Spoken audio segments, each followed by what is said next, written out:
Okay, good evening, everyone. Welcome to tonight's catechesis. Um, Tonight we're doing quite a lighter topic just to help us have a better understanding of the places that we worship in as Christians. Of course, learning about church architecture, we learn about our theology because we structure in a way that reflects what we believe and how we worship. So, of course, there is a lot of theology in church architecture. So let's begin with our prayer and then we'll jump right in. Okay. In the name of the Father and of the Son and of the Holy Spirit. Illumine our hearts, O Master who loves mankind, with the pure light of your divine knowledge, and open the eyes of our minds to understand your gospel teachings. Implant also in us the fear of your most blessed commandments, so that trampling down all carnal desires, we may enter upon a spiritual manner of living, both thinking and doing such things that are well pleasing unto thee. For you are the illumination of our souls and bodies, O Christ our God. And unto thee do ascribe all glory, together with your Father who is from everlasting, and your all holy and good and life-creating Spirit, now and ever and unto the ages of ages. Amen. Okay, let's get on to the slides. So just as a reminder that you're welcome to jump in at any time, ask questions. Phone. I'm going to share my screen, so I can't usually see if you write any comments. So rather just let me know. Okay.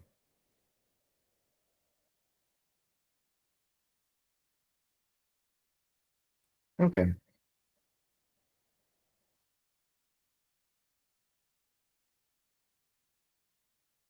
Okay. Hopefully we're on now. You can see the screen. Okay, so we're going to be speaking about sacred space, right? Sacred space is space that has been set apart for worship. Um, of course, everything that God created is good and holy, as he affirmed. Yet we also know that there are spaces that are dedicated for particular purposes, right? Uh, and our sacred spaces are the places where we dedicate the highest activity, human activity, which is worship. And so what we believe about our God, what we believe about our relationship, will be reflected in our sacred spaces, right? That's why universally, temples, churches, mosques, whatever, are generally beautiful and generally made reverently, as in it's the highest, most beautiful spaces. That's why people travel the world to go see mostly sacred architecture, actually. And so, but we're going to obviously look at specifically sacred space for Orthodox Christians. Okay, so I didn't have time to go into Western architecture post-schism. There's some amendments there, which we can talk about as well. But I try to keep it within the Orthodox tradition. So, of course, we need to keep in mind the sacred space of the tabernacle. This is a kind of illustration of what it may have looked like of the people traveling throughout the wilderness, setting up this sacred tent with its precinct, offering offerings outside, washing themselves, and then going into the sacred space. Look at the structure, look at how it's demarcated. Keep that in your mind as we travel through looking at Christian architecture. The word church in Greek is ekklesia. Ekklesia means assembly. In the ancient Greek world, ekklesia would be when the people of the city would gather together. And so that became a word used by the apostles when they would speak about the gathering. And that's the church, the word we use for church, right? Is the gathering of people. We also sometimes use the word temple. Now, in English, we usually tend to use that word less because the word temple is often associated with like pagan temples. But in other languages, in Christian, languages, the word temple is often used for the church building. Okay, so it can be interchangeable because the functions that take place in the Christian church are like a temple. Okay, so before we look at the development of church architecture, I thought let's go look at the general structure of the church I say this often, that the structure of the church is based off the structure of the tabernacle. So there's some nice, neat little illustrations you can find online with showing you kind of the general structure of a Christian church. Okay, and this is quite universal in the traditional churches, post-schism, like the Catholic Church, Lutheran Church, and Anglican Church.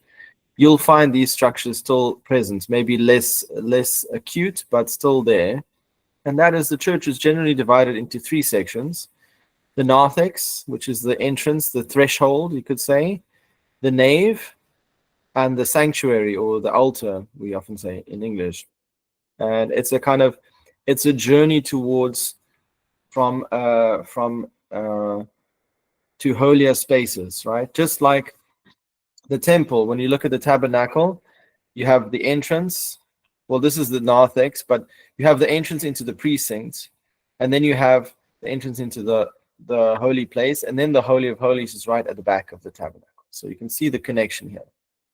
The narthex has more, it's like the connection between the world and the sacred space. So, you'll have things like the church bulletins, maybe the church news. People will buy candles, do things that are, preparing us to enter into the church space. And then we enter into the actual sacred space, which is the nave, which would become the equivalent of the holy place. And here is where the main body of faith will pray and worship, and this is where the worship service takes place. And then we move towards another threshold, which is called the solea. The solea is this kind of section in front of the iconostasis. This is where the processions take place. This is where the deacon comes out to say the litanies. And this is the threshold to the Holy of Holies, through the holy doors, the royal doors that enter into the sanctuary, which is the holiest place. And within the sanctuary, of course, there's a lot going on. Here is a kind of closer rendition of like an illustration of the holy place. You have the iconostasis, and then you have the table, the altar table, which is the most important. Upon the table in the Orthodox Church, you'll always find a gospel, a cross, a hand cross, candles of some kind, and what's called the pyx. The pyx is on the holy altar table, and it holds a small portion of the body of Christ already consecrated for those who are sick or those who need to take communion in an emergency. Then you have, on the left of this table, you'll have the prothesis, which I'll show you another photo now. This is the table of preparation. And you'll always find usually an icon of the nativity of Christ, because this is the beginning of the incarnation, and this is the beginning of the preparation of the gifts of the bread that will become the body of Christ. And Bethlehem is called the house of bread, so that's the connection. So then on the other side, you'll have usually a storeroom, a place where the censer is kept, etc. You'll have the 7 candle stand, which is ordained by God as the lamp, which is the light of Christ. And we've already seen, you'll have the banners and various other liturgical processional items that will be used during the liturgy. Okay. We usually have an icon of the Theotokos with Christ as an image of the church, and an image of the altar being like the womb of incarnation. There's a lot of symbolism there as well. You'll often see also frescoes of Christ giving communion to the disciples. Okay, so this is the general structure of a church. So this will be common no matter if we're looking at Russian architecture, Greek architecture, Romanian, Serbian, American, whatever it may be. Orthodox churches will have this in common. The proportions may be different, but this structure will remain. Okay. Any questions or anything, just let me know. This is a image of a prothesis, right? Table where the gifts are kept. It's not the altar table. Here's an image of the altar table, a bit more detailed. These are the items that you'll find on it, right? The pyx, the hand cross, antimins, we'll talk about that, the gospel, etc. Okay. You can see this image of Christ giving communion to the disciples. Okay. Okay. So before we speak about sacred space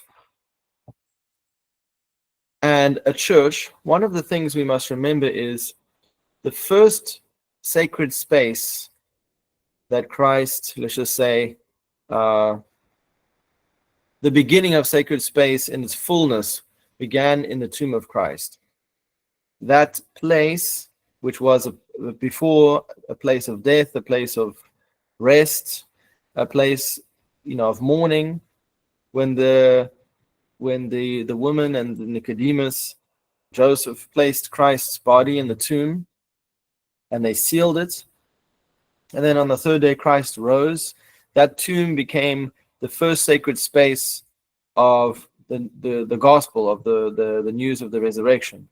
And so Christians forever, their perspective on the tomb and a cave, because Christ's tomb was a cave, basically, it was a cave carved out of a rock. And so for Christians, their experience of the cave and of the tomb became an experience of seeing the empty tomb, experiencing the resurrection of Christ. So this is the entrance of the tomb of Christ, if I am not mistaken. Yeah. In the Holy Sepulchre, in Jerusalem. I'll show you some illustrations.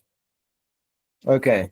So before we go look at, magnificently built churches, I wanted us to look at how the early Christian experience of worship and sacred space was often associated with tombs and with caves. Okay. This is just an illustration. This is actually from the National Geographic. They did a really good series on the Holy Sepulchre. This is in Jerusalem, showing kind of how the evolution of this space and how Christians began to transform the tomb of Christ into what it is now, is like a beautiful church of the Holy Sepulchre, it's called. But if you look here on the right, so these buildings here in red are the current structures that you'll find in Jerusalem. These actually were built by the Crusaders. So this is like 12th century, 11th, 12th century. Before there was a similar structure during the Christian era, built by Empress Helen. But this yellow and gray striped section is actually represents the rocks that existed just outside of Jerusalem city, like the rocky landscape. And this represents basically what the landscape looked like in the time of Christ. And this was outside of the city. There was a Golgotha, which was a place where people were crucified.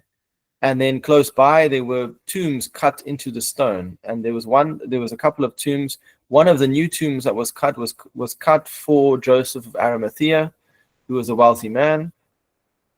And he gave his tomb to Christ to be buried. So it was not far to take into this cave that was specifically cut. And they would cut benches onto the cave, and they would place the body there, and then they would seal the cave or the tomb. Okay. And then what happened was Christians would come and gather here, not immediately afterwards, because the Jews often would stop Christians going to go worship there. But over time, Christians would come and worship here, and then ultimately they chipped away all the stone, and they left basically this stone here, which is inside this little church, within the church. This is like the heart of the church. And this houses the original part of the bedrock upon which Christ's body was laid and where he resurrected. And so over the centuries, Christians would, they built this into a little temple, and then around it, they built another temple to house it, basically. And so the first church was a tomb, interestingly. Okay. So let's Father, also remember, is there a question? there's also, I want to say there's also a chapel behind a chapel to Saint Joseph of Arimathea behind the Sepulchre. They also built. Okay, yeah. There's that whole complex is full. It's got so many different side chapels and significant places they have the tomb where Christ's body was the slab where Christ's body was anointed. They have the place where the cross was, and various side chapels there. So it's a whole labyrinth of structures, and there were oftentimes it would be destroyed and rebuilt, and so it's got multiple layers of different history in this space. Hello, Okay. Father. Hello. Who's that? Is that Basil? No, it's me, Peter. Saying, Hello. my name is Peter, and my Christian and my Baptism name? baptism name is Peter, and I also got another one, Oh, what's your other name, Peter? Saint John. Oh, Saint John. Nice to have you, Peter. I'm glad you're listening. Ask the question. I want Oh, you have a question? to ask this question. Is Yes. anybody else buried in the tomb of God? Or So from what we know, no one else was ever buried there, because Christians would use it. They would go pray there and they would go worship there.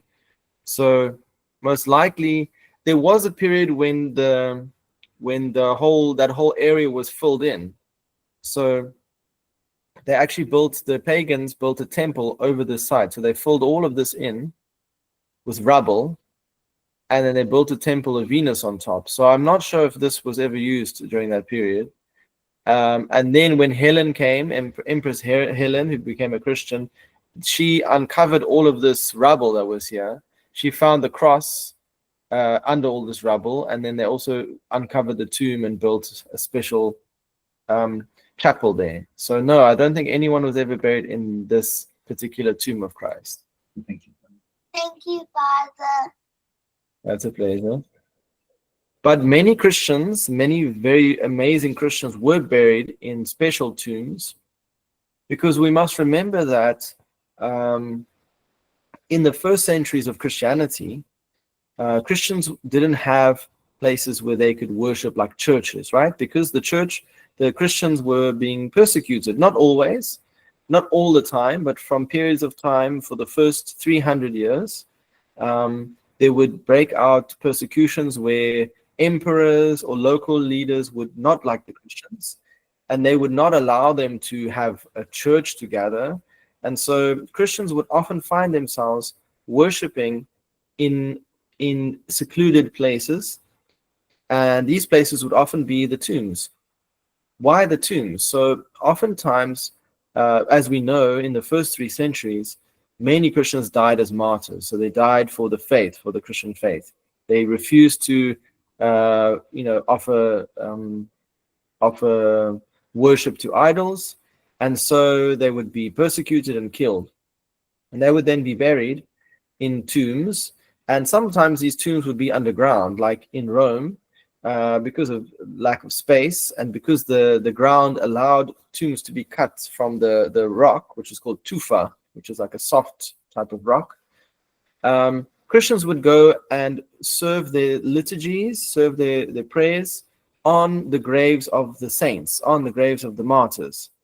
And this became a new feature of the Christian church, that the tombs, just like Christ's tomb had become the place of rejoicing and resurrection, so the tombs of the martyrs encouraged the Christians, even though they were being persecuted, to continue to pray together.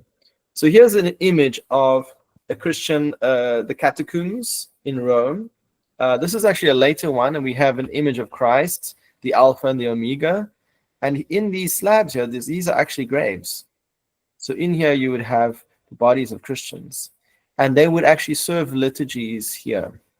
I'm not sure exactly where, but basically in a niche, they would have a table and they would come pray here underground, usually would be by candlelight, obviously, and lamplight. And so this became a major feature of the Christian experience of sacred space. And it seems counterintuitive, ooh, graves, that's scary, that's macabre, but not for Christians. For Christians, the graves became a place where they would gather, and oftentimes this was the only place they could really gather, was at the Acropolis, where the people were buried, or underground in the tombs. Okay. There's another image of the Good Shepherd in the catacombs. And you Christians would write their names, pray for me, or so and so was here. So it's very interesting. You get a whole feel of this whole bustling underground catacombs of the Christians. And they've dug many, many catacombs. There's a whole labyrinth of catacombs under Rome. You can even go on tours now in the catacombs to see all the various Christian sites. So speaking about this feature of praying at the graves, this became something that became embedded in the Christian worship. So this is the altar which houses the relics or the bones of Saint Nicholas. So you know Father Christmas? This is where the bones of Father Christmas are actually kept, Saint Nicholas. Okay, and this is still found in Bari in Italy. So the relics of Saint Nicholas were taken from Smyrna, and they were kept, and so they lie under the altar. And so the altar is served upon the relics of Saint Nicholas. And this was a very much like a feature of Christianity, that the table of offering would often be also the tomb of a saint. And so Christians then, even when they didn't serve on a tomb, they would they would serve the liturgy upon what's called an antimins. This is an image of an antimins from Greece in, I think, the 1700s. But basically, and they would sew in a small piece of a relic of a saint, like a bone or something, so that every time a liturgy is served, it's served upon the saints, because the blood of the martyrs is the seed of the church. The bones of the saints are the foundation of the church, because they have built up the church through their sacrifice, if that makes sense. So this became a feature of the church, and so you can still go today to serve the divine liturgy. This is one of the few. This is actually held by the Roman Catholics, but the Orthodox serve here quite often. And you can actually go and venerate the relics under the altar. So it's one of the few places in the Orthodox world where you can actually go and touch the holy altar and venerate the relics of St. Nicholas. Here's some other examples of cave churches. Another place where there were many cave churches is a place called Cappadocia. Cappadocia is in Turkey, modern-day Turkey. Here's an example of the many, many different rooms and places that were dug out of this particular stone. Was also quite soft. And in Cappadocia, there's absolute cities dug into the ground, into the rock. And within these cities, it was a Christian place at that time, many, many beautiful churches. And this is an example called the Dark Church, I think it is, in Gorem. And this is all cut out of, so these pillars were not brought in. These pillars are they cut around to make the shape of the church look like this, but this is one solid piece of stone that the Christians dug out. This is already quite a developed church from probably the 10th century. The reason why Christians dug into these places was also for safety. For two things, safety and silence. So Christians were seeking after a safe place to worship. And oftentimes these places could be locked up and closed when marauders or whatever would come through. They would lock all these places up and they could worship in peace. But also the silence of the cave is another feature of the Christian experience of worship. Silence, dark. The whole idea of a dark church for us seems strange, but maybe because we imagine light. But the experience of darkness is an experience of the inner life, looking inward, the quieting of one's senses, And this is a feature of the Christian church as well. Okay. I just want to show you some more examples. Here's an Ethiopian church, quite a famous one. It's up on a huge mountain. You have to climb up, you have to scale a cliff basically to get to it. But this is a cave church in Ethiopia. And this is the cave church in Bulgaria. So it's kind of cut into the side of a mountain. So you can see this is looking out, and this is the cave church. So this is already much later. But still, you see that Christians are drawn towards these kind of places for worship. So the tomb and the cave. Okay. Father Nicholas. Yes. Good evening, Father. I was just wanted to say, if I'm not mistaken, in this Ethiopian church as well, all the priests who were there from the beginning, all their bones are actually just like lying on the side inside of the church. You can literally just walk past all the bones, if I'm not mistaken. Yeah, that is often a feature of monastic churches, but I've seen that as well when I was in Russia recently, going to a monastery. They'll often stack the bones of the people the priests and etc. who lived there, kind of in a place. Um, it's also to help people to remind them of death, and there's nothing macabre or strange about it. It's just a natural thing, So yeah, I think so. Yeah, you're right. As you come in, I haven't been to this Ethiopian church. Maybe one day. It looks beautiful, but yeah, absolutely.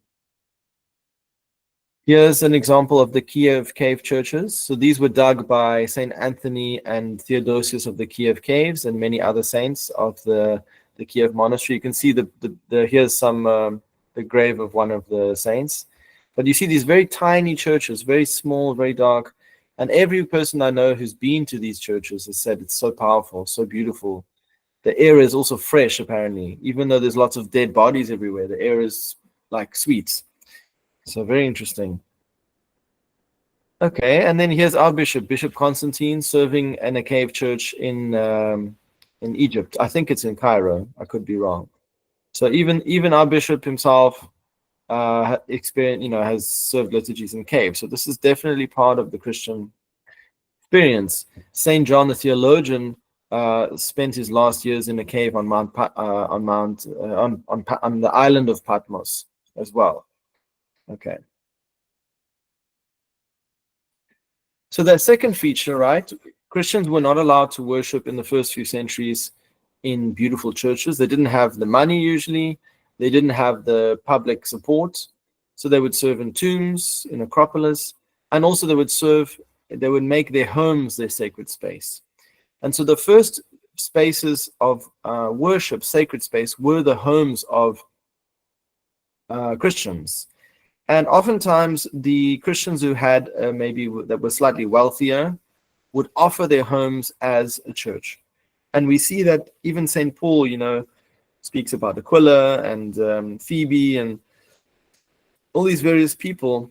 And he speaks about how they've offered their home, for the breaking of bread or whatever it may be.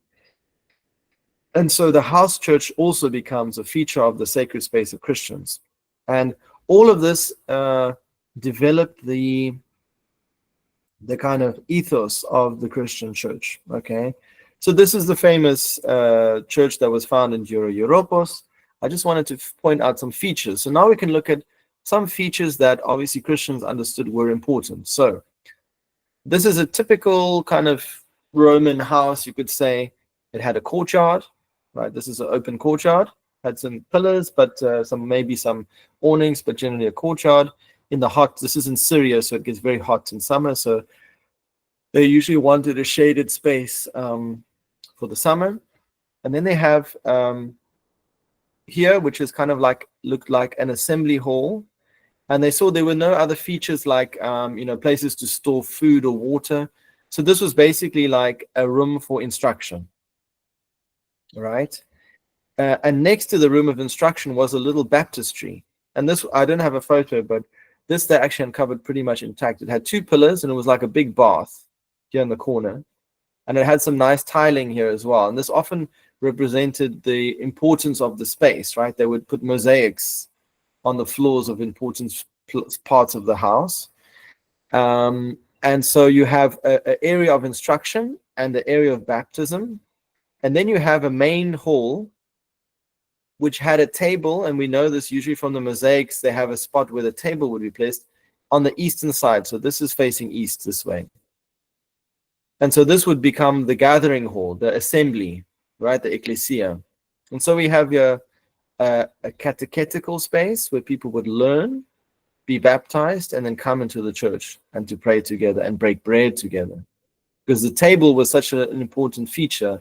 And we know this is the case because of another house church.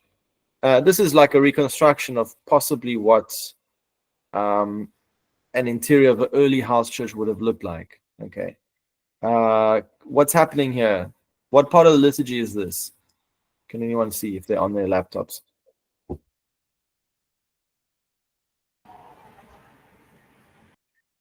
The one where we embrace each other. Exactly, yeah, the kiss of peace. Yeah. This Yeah, is correct. probably, it looks like it to me. Okay. Here's a reconstruction of another church that was discovered not so long ago in a place called Megiddo. Megiddo, which is in Israel, modern day Israel. It was actually discovered when they were excavating to build a prison or expand a prison. And they found the floor of a house covered in beautiful mosaics. And they realized this was actually mosaics for a house church. And this is the reconstruction of probably what this church looked like. Now, it looks like this space was probably fully dedicated to a church in some time. So we can even say this is a transition from a house church to like a classical church. Okay. You can see the mosaics, and there's a very special table in this space. And we know this because of the inscription. So, and this is a very, very important. So this church, by the way, is from the year 230. 230. So this is 100 years yet before, the Council of Nicaea, right? Still very much the church is being persecuted. There's martyrs being killed for their faith, and yet Christians are creating these sacred spaces. Okay. So this is the one mosaic, and it says this. This is what it says in Greek. It's written in Greek. The God-loving Akleptus has offered the table to God, Jesus Christ, as a memorial, right? So Theo Jesus Christos. The other interesting thing is that Jesus Christ is written in that abbreviated form. It's slightly different than what we usually see it, but this basically is Jesus Christ. That's usually done as a sign of respect, right? And so we have in this very simple inscription that a God-loving Christian, right? I think that's I'm not sure if that's a male or female name, but this God-loving Christian gave this table. You can see it's a trapez, which is table in Greek. They gave this table to the God Jesus Christ as a memorial. Okay, so of course Christians should be humble, but sometimes when they sponsor this giant mosaic, they put their name in, right? Or he sponsored or she sponsored this table. The table for what? Something very important, obviously. It's probably her house and the table for the Eucharist. Okay. So in this very simple inscription in the house church, we have affirmation that they believed that Jesus was God. Before Constantine, there's that whole like myth, oh, Constantine declared Jesus as God, but before that, Christians didn't believe he was God, right?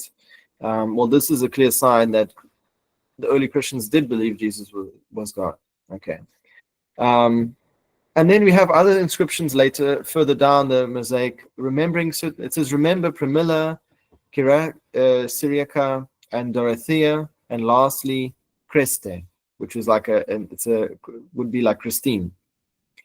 And no one knows exactly why the mosaic went out of its way to remember these women. Some scholars believe that they are actually names of women who died, who were martyrs, maybe sponsors or donors. But either way, there's a memorial set up for them in this mosaic to remember them and to pray for them. So, but the consensus from what I read was that they most likely were martyrs.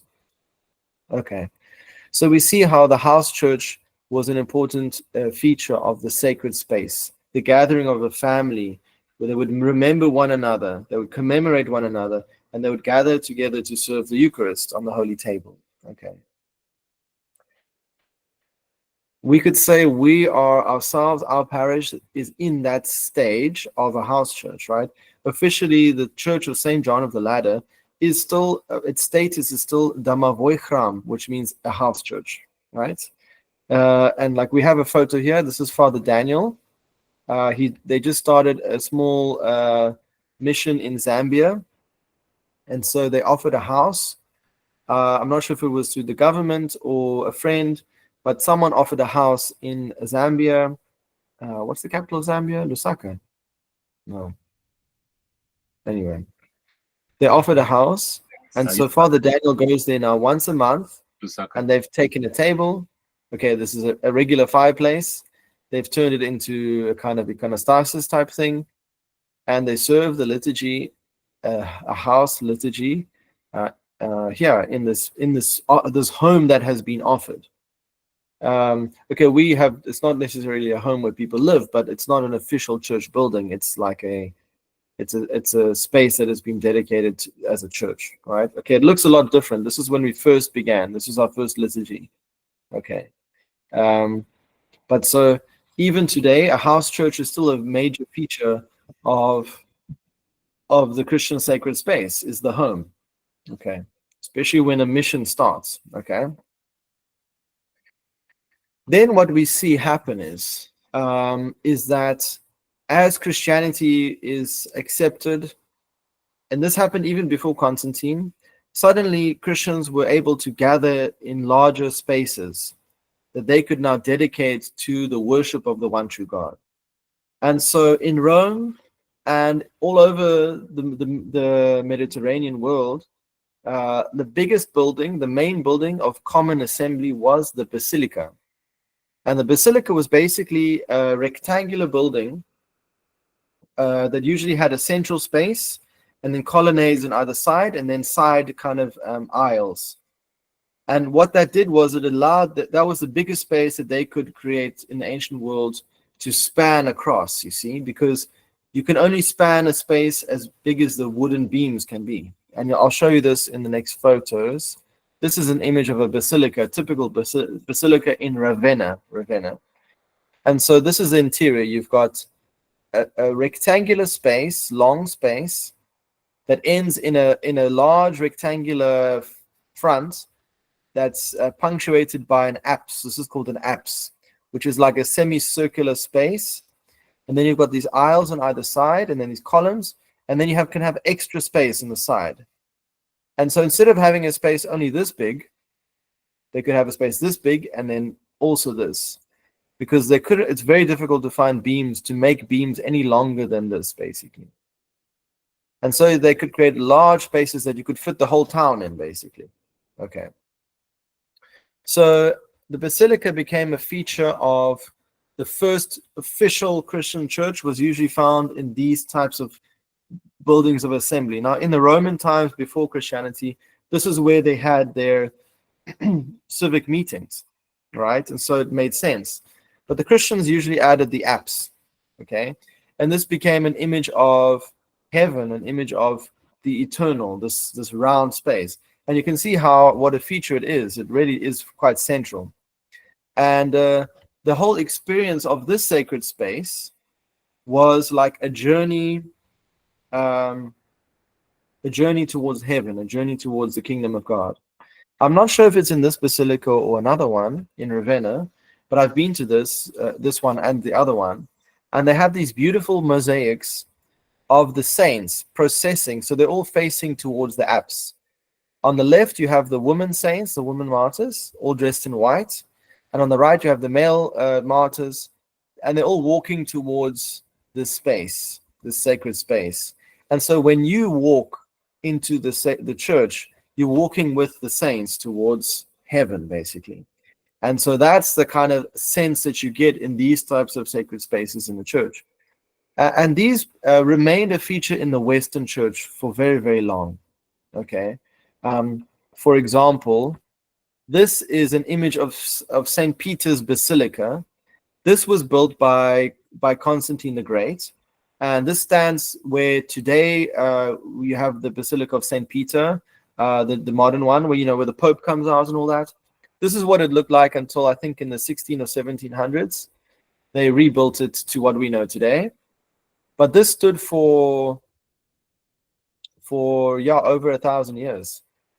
This was the main Basilica of St. Peter. It had this courtyard where you would enter in. And remember the tabernacle? Remember that first photo we had of the space that God ordained? the place where you wash in the fountain, and then you enter into the holy place, and then the Holy of Holies is here at the back. So already you can even see there's a continuation of the space. And the basilica is still a feature of the Western churches. Here's a beautiful example of San Miniato, which is a church in Florence. Very beautifully, this is now built much later in like the 1600s. Beautiful geometry, very, very golden. The golden proportion is used in these structures. Also, you enter into the church, and the apse at the end, you have oftentimes their main image of Christ would be in the apse. Okay. So this was a Western church feature, and you'll see it in France, in Germany, in Italy, in England.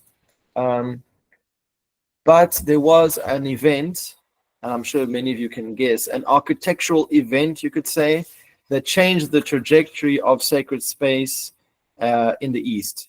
And that was, of course, the design and building of the Hagia Sophia.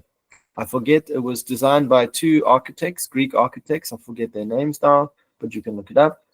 And they wanted to create span a larger space without columns, without any obstruction, and to create a dome that would span that space, and because a dome holds its own weight, you see. So that's the trick, right? A dome holds its own weight, and so you don't need beams running across. And so they designed this very, very large dome, something like 36 meters wide, and sitting on a square base with then other half apses all around. And they did this during the time of the Emperor Justinian, which is the year 500 and so.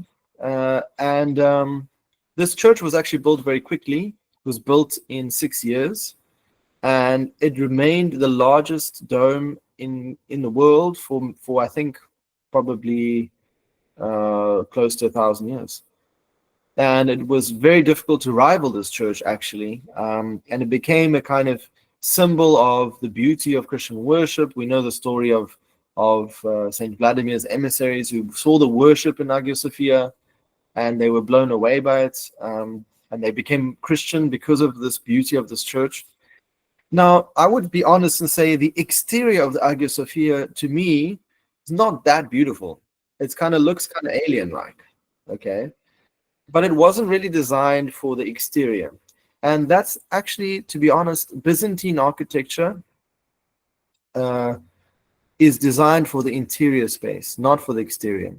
Now, they do actually, once you get used to it, it is very beautiful. They have beautiful shapes and beautiful forms.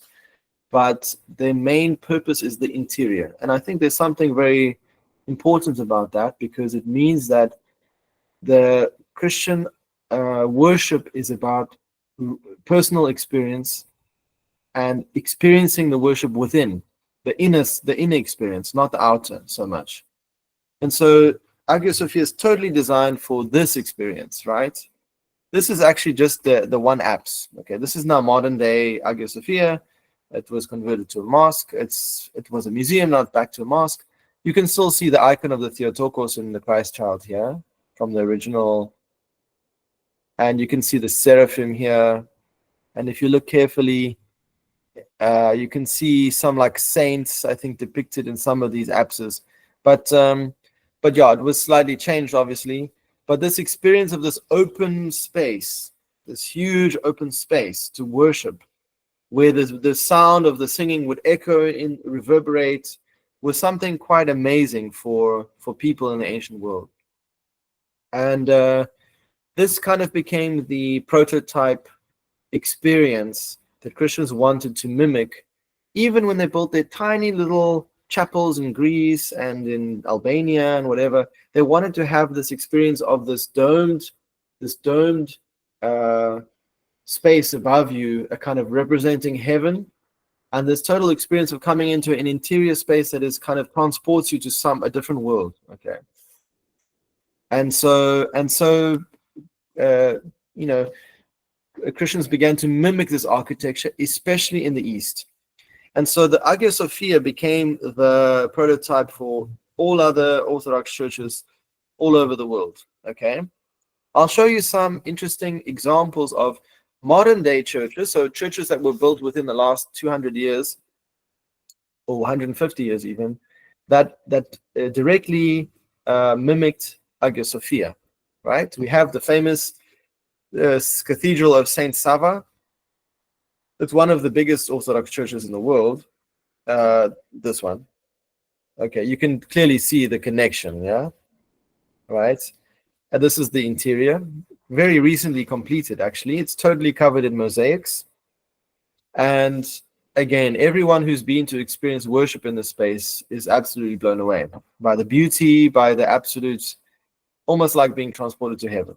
Okay. We don't have to talk about all the features, frescoes and stuff. We have done that before, but if there are questions, we can answer. Another cathedral is the cathedral, it's called the Naval Cathedral of in Kronstadt. I didn't get a good photo of the interior, but basically you can get an idea of it.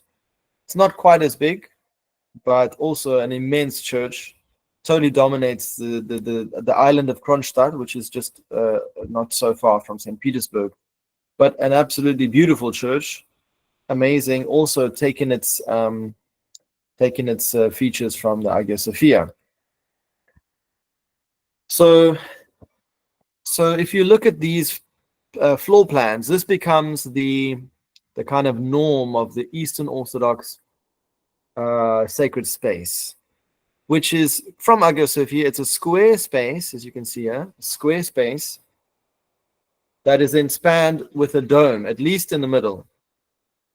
Depending on the ability of the architects, of the builders, usually the dome was wider the more experienced the builders were.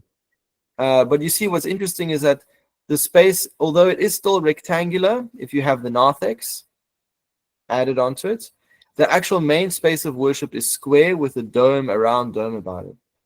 And that transition of square to circle is a connection of heaven and earth, symbolically, right? So square representing the earth, the circle representing eternity, heaven, and so these two shapes get brought together in this way. And so I'm gonna show you the kind of evolution of this principle throughout architecture in Russia and Romania and wherever else. Okay, so let's keep on going. Another thing. The wonderful thing about this architecture is that it gives the interior space a lot more, how can I say?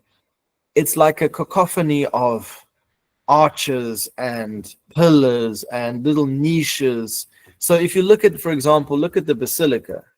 It's a very kind of like structured, it has an immense beauty to it. But when you stand in the space, you get it. You can kind of figure it out, right? While when you go in an interior of a simple Orthodox church, it's already like very complex. If you look at this, okay, I'm jumping ahead here, but okay.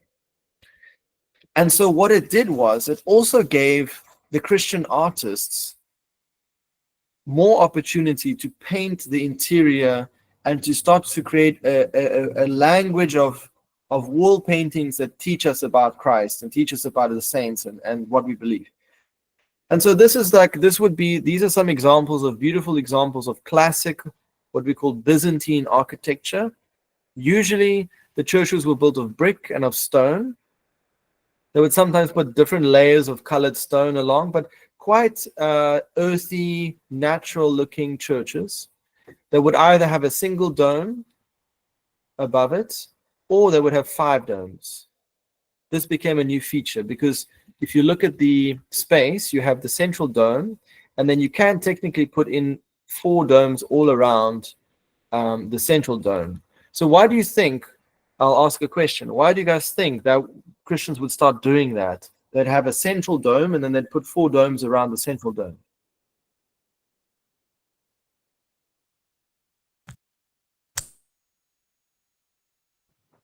Anyone? Maybe in like the apostles that wrote epistles, maybe. Yes, exactly. So what are they called? What's their title? the evangelists, right? The four evangelists. So already when you look at this church, you see the main dome of Christ. And if you go into the church, that dome will have an image of Christ. And then you have these four domes, not necessarily always having the four evangelists, but when you look at the church, you're reminded of the four pillars of the earth, the four evangelists, bearing witness to Christ. Just like Saint Irenaeus, he gives that whole symbolism of why is it four evangelists, right? He says like there are four elements, like there are four corners of the earth, four pillars and all these things. And so that becomes quite an important and standard feature of an Orthodox church. And we'll see that also getting taken up in the Balkans and in Slavic countries, etc. Okay, really beautiful. This is probably one of the most beautiful churches. This is in Macedonia. I love this church. I think it's just so proportionally just beautiful. Another interesting thing you'll notice is that Orthodox churches in the East are not necessarily large. They're quite small spaces. And you often wonder, why were they building such small churches? They must have been cramped, and they probably were. But I think I have a suspicion that the Christians didn't want to lose the sense of a house church and the sense of a cave, right? Those two things you find in a sense of being hugged by the architecture and gathering in a community, right? It's very difficult to feel communal in this space, unless the whole town is gathered, right? If you come to an evening service and there's a couple of people, I mean, this church is actually quite full. There's probably 100 people in here, if you count these people in the pews. Maybe not quite, maybe 80. 80 people in the space, and look how empty it looks, right? I mean, there's cathedrals as well. This has got a lot of people in it, but very, very different experience. More of an awesome experience. Oftentimes, these are cathedrals where the bishop serves and where all the people gather for great feasts. But the average church experience, Christians wanted something where it's more intimate and also quite dark. If you look at how many windows there are not even windows on every side of this dome. It's to only allow a certain amount of light into the space to create a sacred space. Okay. Here's the altar table. Well, there was a slab here for the altar table. This is a typical interior of a small village Byzantine church. These churches, when you go into them, they really are, you almost feel like you're getting hugged by the saints, because every inch of wall is covered in frescoes of the saints, and it's telling you a whole story, right? The Annunciation, the holy hierarchs standing around the altar, because they're the ones who, penned the liturgies. The Theotokos and the Christ child as the image of the ark. Here we have the Transfiguration. And then various other, Christ enthroned and various other saints all around. So there's a whole story going on in these frescoes, right? This is the dome, the main dome of one of these small churches, Christ in the center with it's either the apostles, the 12 apostles here, or the prophets. And you see in these what are called, pendentives, which connect the square. This is the square to the circle. Is the four evangelists almost always Matthew, Mark, Luke, and John. So Matthew, Mark, Luke, and John then cascade down towards the life of Christ, because they record the life of Christ here down, and then further down you have the lives of the saints. So it's like Christ coming down to us through the prophets, through the apostles, through the evangelists, teaching us about his life, and then through the saints. So that's what the frescoes do. It's kind of like a raining down of God's story right onto you. It's really amazing. And then this is the interior, and then you go to the exterior, and it's very simple like this. Some of these churches, I think this is a church in Bulgaria. This is now, I think, already during the Ottoman period. There was a rule in some places of the Ottoman Empire that Christians could only build a church as high as a Muslim soldier on a horse, right? And so this is an example of one of those churches, if I'm not mistaken. So it's basically a ride on a horse height church. right? Very, very small churches. But actually, when you go into these churches, they are really beautiful. They're very, very intimate and covered in beautiful frescoes. So, and you're really surprised. You think, oh, this is like a barn or something. And then you go in and you see an interior like this. Okay. So that's a feature of the sacred space of Christians. Another feature is the procession. In Constantinople, the procession was very much part of the liturgy. The emperor often didn't begin the liturgy, begins worshiping together with the people at the main cathedral of Hagia Sophia. He would begin at another church, or he would begin at the palace, and then the people would process to the liturgy, or they would process after the liturgy to another church, or to the relics of the saint of the day. So, for example, like this Saturday, we commemorate Saint Panteleimon. The relics of Saint Panteleimon were kept in Constantinople, probably in a separate church. So after the Divine Liturgy, on Saturday, if we were in Constantinople in the ancient times, the whole church would process to the church of Saint Panteleimon. And so the procession has become also part of the sacred space. But now it's not, it's the expansion of the sacred space. And so oftentimes a procession circles the church, but it's going out and kind of claiming the space outside of the church as also sacred. So, for example, the typical procession in an Orthodox church today is around the church, which is why ideally an Orthodox church should have a kind of garden around it or a pathway around it so that we can process around the church and we claim that space. This is our sacred space, right? By circling it. There's this very symbolic thing of circling. You can think of like Jericho, circling 7 times and then it gets reclaimed. And so this is what the Christians are kind of doing. And then the further the procession goes, the more that's taking place. And this becomes a big feature of Christianity. Here's for another example of that. I don't even know where this is actually, but anyway, of a procession where the church is now leaving its sacred space and bringing the sacred out into the world. And usually it goes on a procession symbolically cleansing and claiming the place, right? It's interesting that that's often why when a church is being persecuted, so, during the atheist Bolshevik times or Ottoman yoke, whatever it may be, processions were always banned or controlled because no, Christians are not allowed to be out in public, right?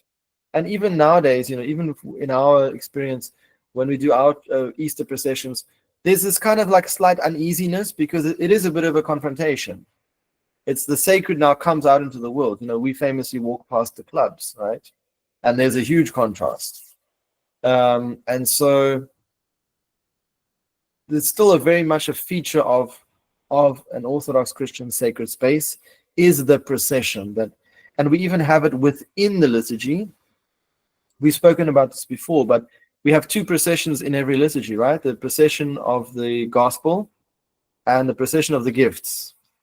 And these took place in Hagia Sophia in that direction because of the way things were kept. And so people copied that. So even though the gospel is actually kept on the altar table, we take it off the altar table and we process in the small entrance with it. That's because the gospel and the other precious things were actually in the ancient church were kept off-site and brought into the church for worship. That's why there had to be a procession. Okay. So all of that has become part of the architecture of the church. Okay. Even the Holy Sepulchre, you can see there's a circulation, there's a circling, a kind of processional nature of the worship. Okay. Here's a procession from the exarchates. This is I forgot Father's name now, from Nigeria. But you see how even here in a simple Orthodox church, the people are going out in procession. And this is an important way in which the church expands its life out into the world. Okay. The kids always love the processions as well. Okay, now let's move on to how this Byzantine architecture started to go to further lands. And of course, one of the lands in which this architecture went to was the Slavic lands, and to Russia, modern day Russia, Ukraine, Belarus, all these places. And they received the Byzantine design. Okay. And it's interesting, the first main cathedral in Kiev, which was the main Slavic center, what was the church called, the main church? Holy Wisdom, right? Hagia Sophia. The main church in Novgorod, Hagia Sophia, right? So they were kind of copying it. They could never quite get the domes as big. But the Slavic peoples began to develop the floor plan of the Byzantine church in their own way. Now, another interesting feature, of course, is that every Christian people, they design churches according to what their local customs are, what their local tastes are, and their materials, right, that they can build with. And what happened was probably the most prominent feature of the Russian Orthodox architecture is the onion dome, right? The onion dome became a feature not immediately. We do know that the churches, the early medieval churches of Russia, had much flatter domes, like the Byzantine style. And then what happened was the architects started to make them more prominently like an onion. Okay, there are some theories that there could have been some influence from the East, from Islamic architecture, but even mosques at that time had not developed that type of dome. Mostly, Islamic domes were also quite flat or very round, like almost like just a half circle. And so this onion dome became a feature. Now there's some theories where the onion dome came from. One of them is that it actually helps to keep snow off the domes. You can imagine if you have a flat dome like this, if snow piles up on it, it's going to collapse. But if the dome has a sharper angle, and that's why I took this photo, you can see the snow piling up on the onion domes here, and then it falls off and it kind of cascades off, so that there's not this pressure of weight of the snow on these domes. And you can even see this in Switzerland and in parts of Germany. Some Catholic churches have types of onion domes exactly for that, basically for the snow. Okay. But what I'd say the feature, which is why I said, Golden City, Heavenly Jerusalem, is that when you, of course, sadly, many of these churches that existed in the old Russia were destroyed by the Bolsheviks. But when you see a whole collection of churches with onion domes, and usually they began to gold plate them, basically, it really looks like a city from somewhere else, from a different, like the Heavenly Jerusalem, with the light shining on the golden domes. It really is something otherworldly. I just found this is the Kremlin today. So this is the Annunciation Church, and this is the Domitian Cathedral. And so when you see this, it's like it really does blow you away. But the features are very there. I mean, you guys can see, right? You've got the 5 domes on this church, the main dome of Christ and the 4 domes. This church has the main dome of Christ, the 4 domes, and then they've added another 4 domes around. And it creates this kind of whole collection of these kind of fantastical shapes pointing towards heaven in this heavenly shape, right? There's even some theories, the feeling that the onion dome evokes is kind of like it's like a gathering of all things and then offering it up to God, right? It's like a expansion and then a kind of like this exponential gathering of all things up towards heaven, right? So there's something about the onion dome that evokes that sense, right? Which is why Christians began to appreciate it and use it. This is a model of the city of Pskov, basically, in the medieval times. And when I saw this model, I thought, oh, no way were there that many churches all around. And then I actually went there, and you can actually walk on the site, and there's just foundations of all the churches all around there. And actually, I saw how many churches there were all around. And apparently, the city of Pskov, the medieval city, when you would come along the river and see the city, people thought it was like they were approaching like Jerusalem, like a heavenly Jerusalem. It looked so fantastical, you know. So very interesting feature. So, I'm gonna sneeze. So this became a kind of very typical feature of the Russian Orthodox churches, the onion dome, yet the interior of the churches was very much Byzantine. This is the main church of also the Domitian of St. Sergius Posad, a square shape with 5 domes upon it. Yeah. Again, this you see this fantastical church. This is the Church of Christ on the Spilled Blood in St. Petersburg. It's actually very simple design. It's the main dome. They've just put a sharp spire, and then 4 domes surrounding it, and then a bell tower and a dome above the altar. But because it's so many details, people think, oh, what a like a chaotic, crazy architecture. But actually, there is still a Byzantine structure underlying this church. Okay. Now, another feature you'll see particularly in the Russian Orthodox Church, is this type of cross with this little crescent under it. Sometimes the crosses have these kind of these chains, or not really chains, but rather like steel cables with these kind of little bolikis on. I don't know what's called. And so what is that all about, right? It's very fantastical and kind of catches you off. And also these kind of stars, these star kind of things sticking out. So the cross, you'll see in every church, there's always different ways in which they design the cross, right? But in the Russian tradition, there was a couple of things. So the first thing is the cross is also seen as a star.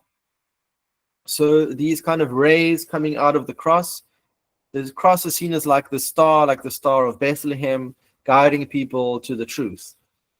And so the cross is not just the cross of Golgotha, it's the cross of the star. And then also you have this crescent thing. Now, one of the oldest Christian symbols of the cross was actually an anchor.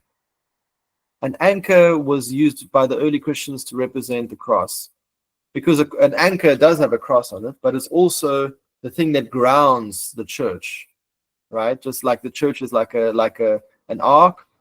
So there was oftentimes crosses were symbolized with this kind of anchor shape, right? So that's part of the symbolism. The other part of it is that actually this bowl-like shape represents the world.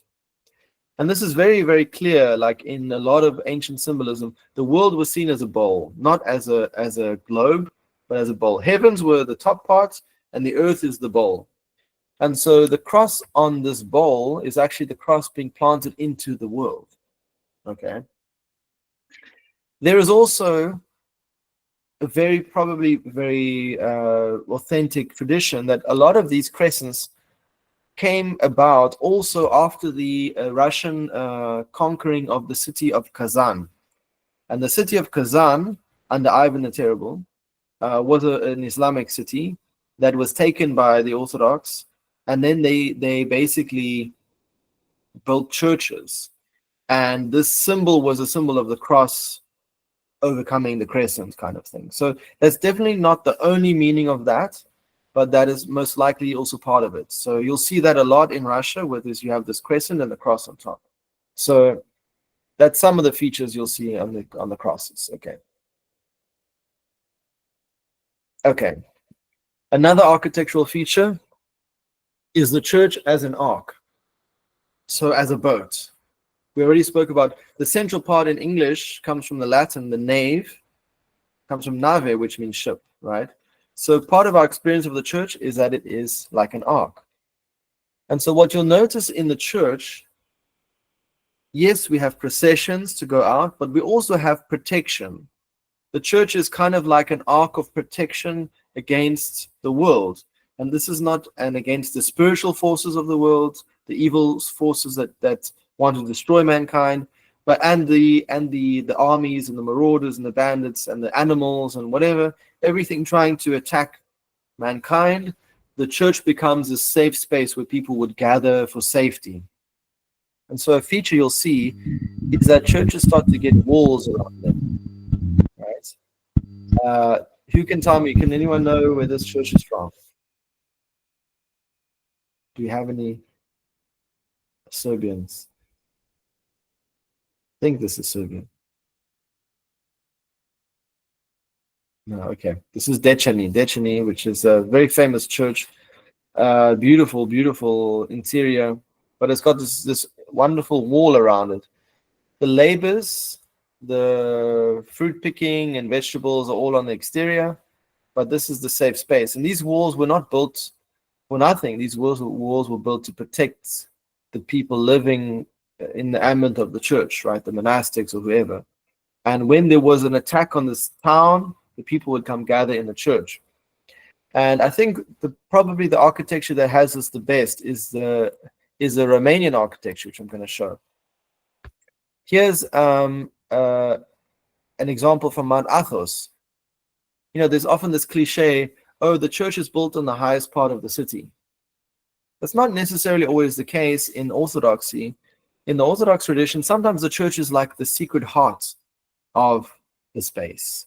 So you see here the monastery, and the church is kind of like embedded in the center.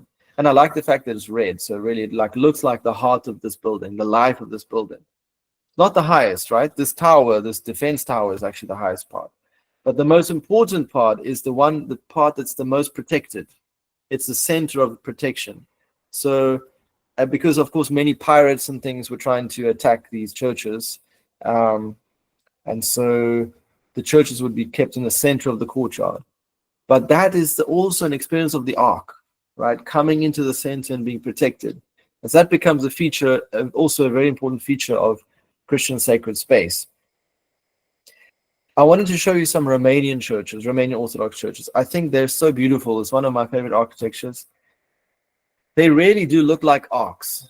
And they're often, in the monasteries especially, they were built in these walled complexes. They had these very kind of mushroom-like roofing to protect the walls of the church from rain and snow, because the walls of the monasteries were painted with frescoes as well, so the interior and the exterior. And so they needed to protect them. So it creates this very like protected kind of space, okay? Here's an example of a church inside a monastery wall, right? This is like a quintessential paradiso, right? Paradise means walled garden, like parallel lines. So here are the parallel walls. Here you've got an image of paradise, right? So, and this would be the center of the life, the center of the most important thing would be in the center, right? Worship. But again, if you go into this church, you'll see there's a central dome, and then you've got four arches all around, and then this long kind of nave. Okay. Here's an example of a Romanian church with the frescoes on the exterior as well. Okay, really amazing stuff. And often what happened was, from what I've read, is that when there was like a marauding army coming through, the people would gather into these monasteries, and then even when they were waiting or huddling or camping around the church, they would be edified by these frescoes. So it was a way in which the church was also, sharing the faith and teaching the people about the faith by having the frescoes on both sides. It shows a kind of expansion of the sacredness. It's going outwards, right? Here's a close-up of one of these churches. And who can tell me what's happening here? What's happening here in this bottom left corner?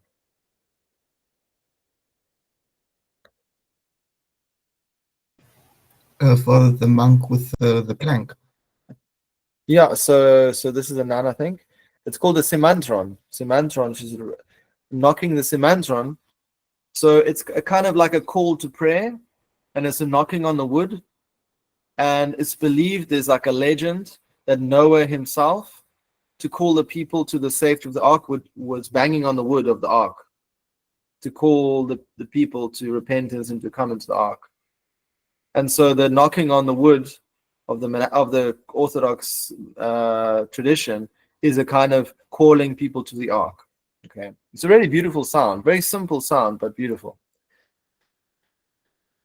Sorry, I see we're going quite over time, but we're almost there. Here's a modern church. I know some people aren't fans of modern stuff, but I really like this church. This is a modernly designed Romanian Orthodox church as a kind of ark, hearkening onto that experience. And this is the interior. Very warm, very hugging. Remember, like in the caves and in the, in the tomb, similar feeling, yet also now this kind of sacred space. Okay. Also with the central dome, see how they keep the features. This is just some of the things have changed, at least the windows and things. Just I thought I'd add this as an interesting. I don't know. There's a couple of churches like this in Romania where they've kind of twisted the windows, so it looks like the domes are now swirling, the 4 domes around the central dome, which looks really amazing. I just thought I'd add that because it looks like a beautiful crown, and there's like a dynamism to this architecture. Okay. Just a little side note, talking about churches in Ark. There are boat churches as well, not many. Here's an example of one. This is especially in Russia in the 90s when they were trying to get to people who lived far away. They would actually take little boat churches down the river and like preach and baptize and have people come have liturgies on the river. So that's quite a modern thing actually, but I just thought it was interesting to add that. Okay, we're almost done, but I had to give a special shout out to the Georgian Orthodox Church. Of course, the Armenian Orthodox Church, although they're not Eastern Orthodox, shares a similar architecture. But talking about local materials, Georgia, Armenia are blessed with beautiful sandstone that is very carvable. And so they have a very unique architecture, still based on the cross or the square with the dome. But their churches are made of beautiful stone carved that shoot up to the heavens.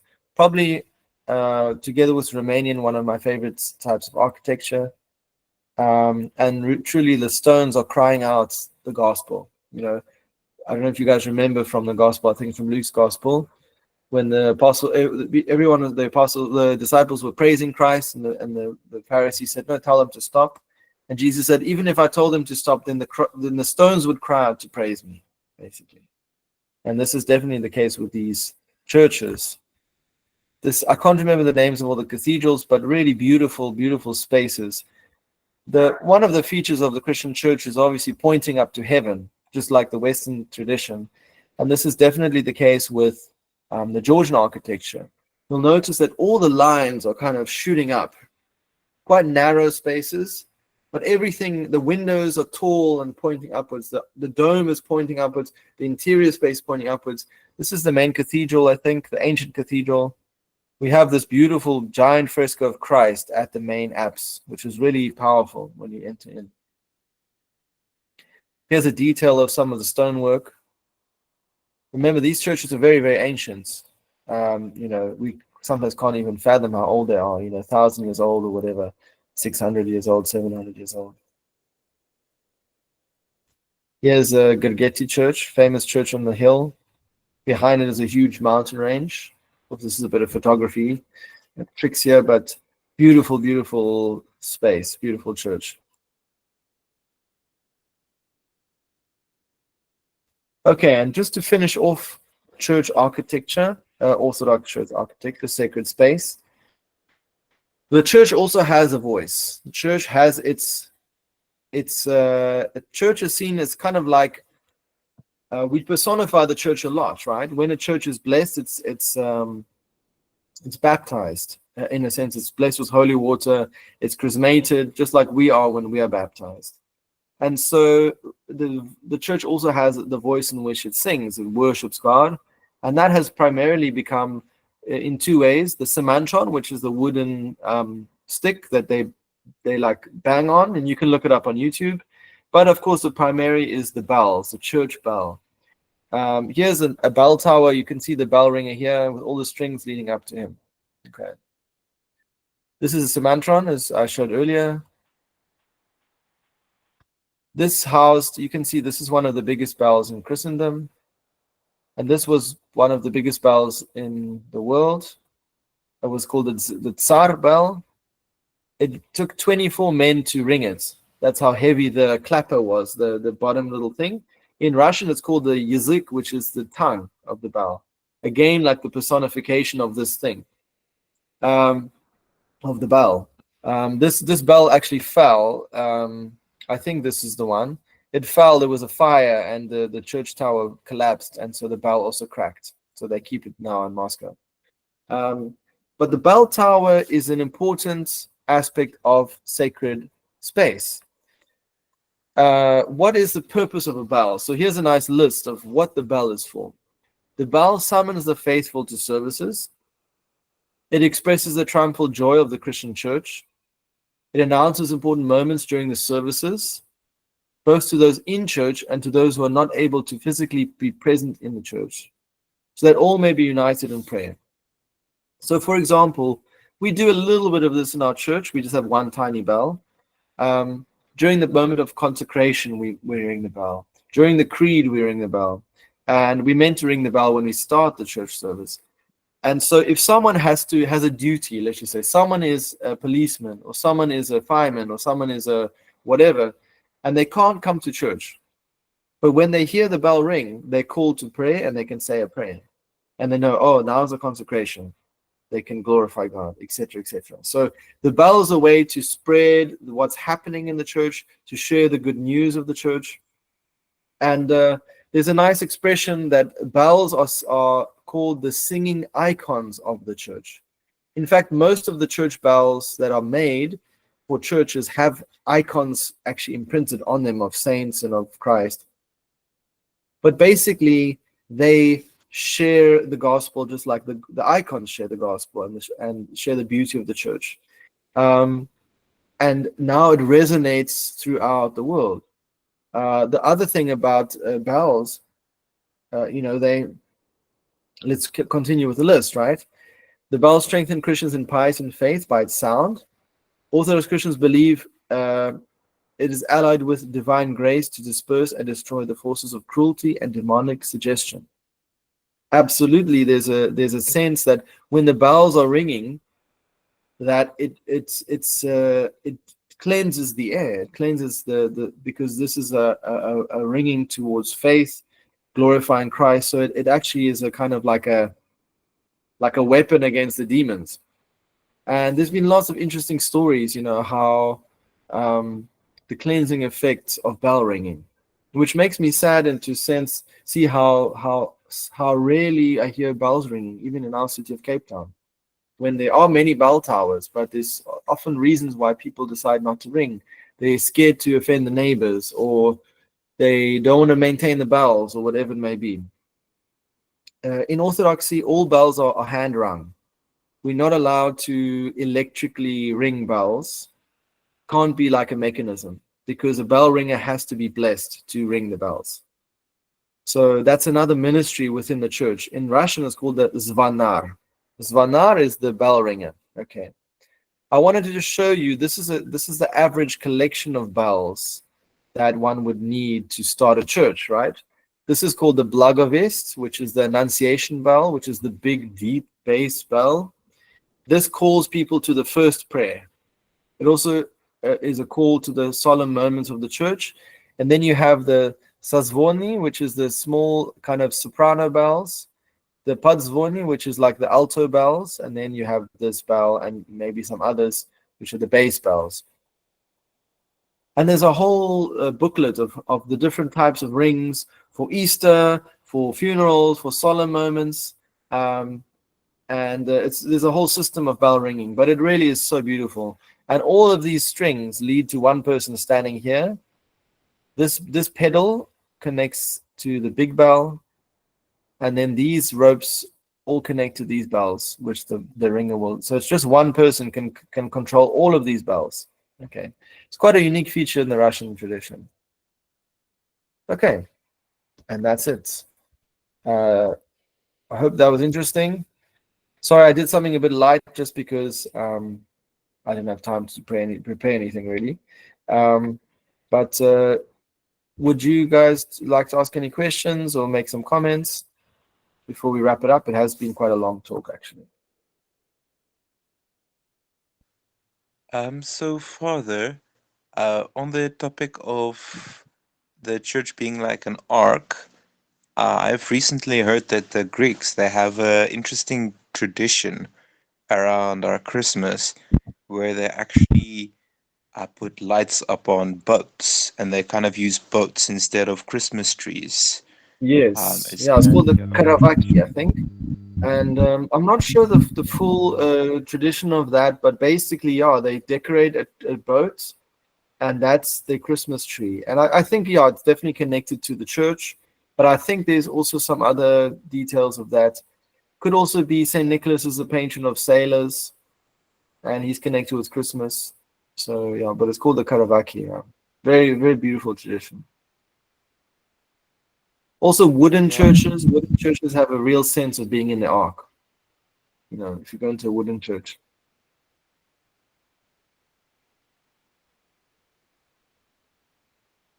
Any other questions?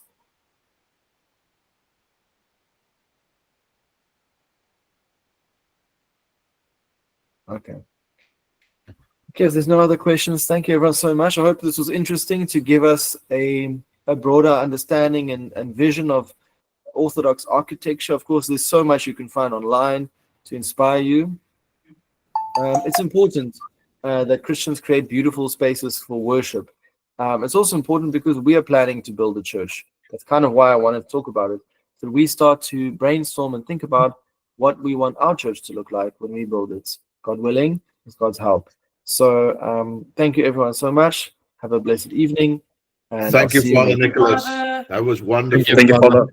Thank you, Father.